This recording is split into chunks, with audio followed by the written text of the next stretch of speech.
Hello, I'm Chloe Veltman, and this is NPR's Book of the Day podcast. Donovan X. Ramsey's nonfiction book, When Crack Was King, A People's History of a Misunderstood Era, looks at how the crack cocaine epidemic of the 1980s and early 90s impacted communities across the United States, especially low-income black communities. The book is hard-hitting, but it is also very human. It tells the stories of individuals who lived in neighbourhoods ravaged by the drug.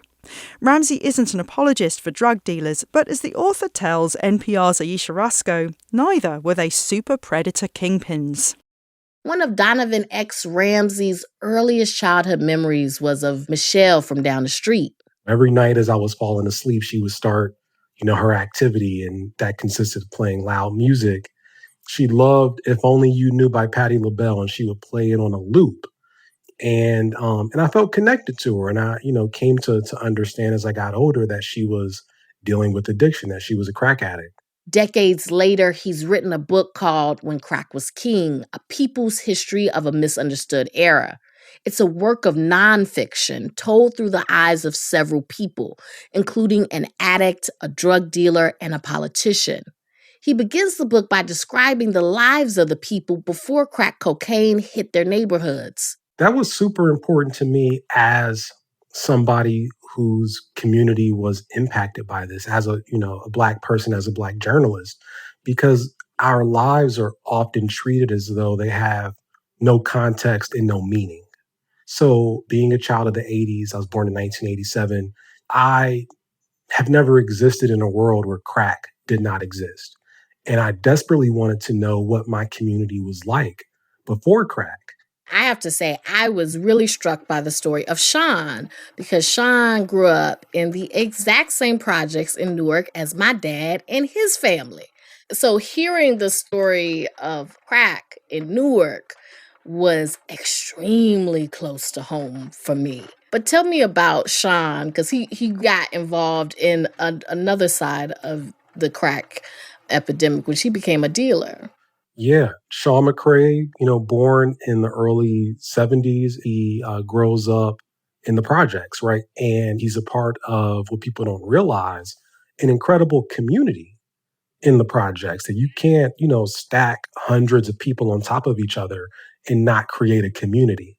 He ended up, despite having a very promising academic career and getting a scholarship to play basketball all through Catholic school and into college, he was still drawn into that street life because of his connection to his community. And also because as a young man growing up in the 80s, he had such a desire for more. And crack was this incredible opportunity for guys like him to make some real money. So, I liken Sean to young white men who went west during the gold rush, that he was doing something incredibly risky, and I think many would say dangerous and stupid, but because it gave him a possibility for something that he wouldn't have otherwise. I feel like what you capture with Sean was something that I think that a lot of people don't fully understand, which is like, for him to have really left, he would have really had to leave his community. It was really important for me with Sean to kind of pull back the veil of the superpredator myth.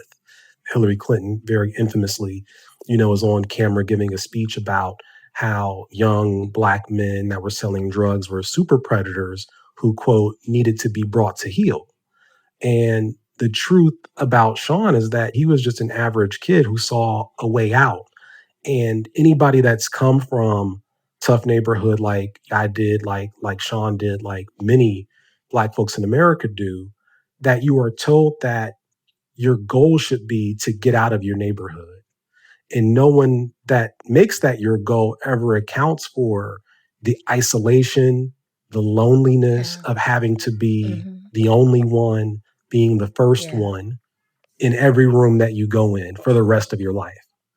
And he wanted to stay connected to his friends. Most drug dealers were not kingpins. They were making enough money to buy a car, to pay their mom's rent. And that was Sean's position. And I think that, that's not to excuse the fact that he was selling poison, something that he grappled with, but those were the options available to him. When you think about the crack epidemic, the way that it hit particularly Black neighborhoods. Like it's difficult to even like wrap your head around. How do you count the cost of that? It is, I think, nearly impossible to even measure the devastation when you think about all that our cities could have been and all that our communities could have been had it not been for crack.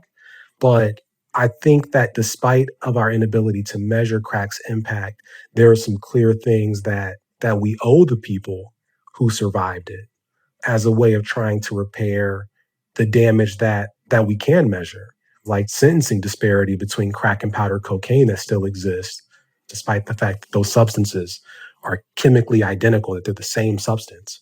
We owe it to the folks that lost so much to end that.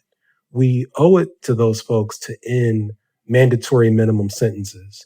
We also owe it to those people to fight back against the fear and the shame that created a space for drug abuse and addiction in the first place, but that also created a space for a completely draconian response.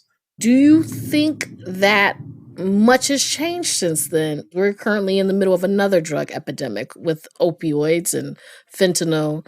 And if so, do you think it's because the nature of this epidemic is so different? If I can be completely frank, Yes, yeah, there please. is a lot more compassion for opioid addicts now because the face of opioid addiction is white folks in the middle of the country. I think that's just true. That the average American feels much closer to that addict than they did to the crack addict. And the shame of it is that addiction is addiction.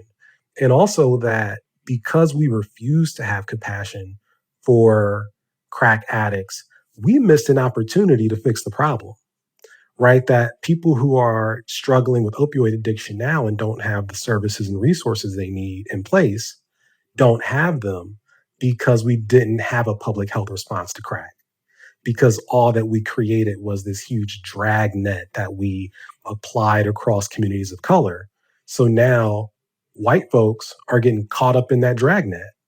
And now everybody thinks, okay, we got to do something about this. And I hope that we do because wrong is wrong and right is right. Do you feel like the lessons of the crack epidemic have really been fully learned? No, they haven't. Just because there might be more compassion for drug users and drug addicts doesn't mean that we're smarter about policy solutions. It doesn't mean that we are more diligent, right, about sticking to what we know is right. That fear and that shame can always come in and confuse people. What I see is this reinvigoration of the culture wars that villainizes and criminalizes the most vulnerable people. That's Donovan X. Ramsey, the author of When Crack Was King. Thank you so much for being with us. Thank you so much for having me.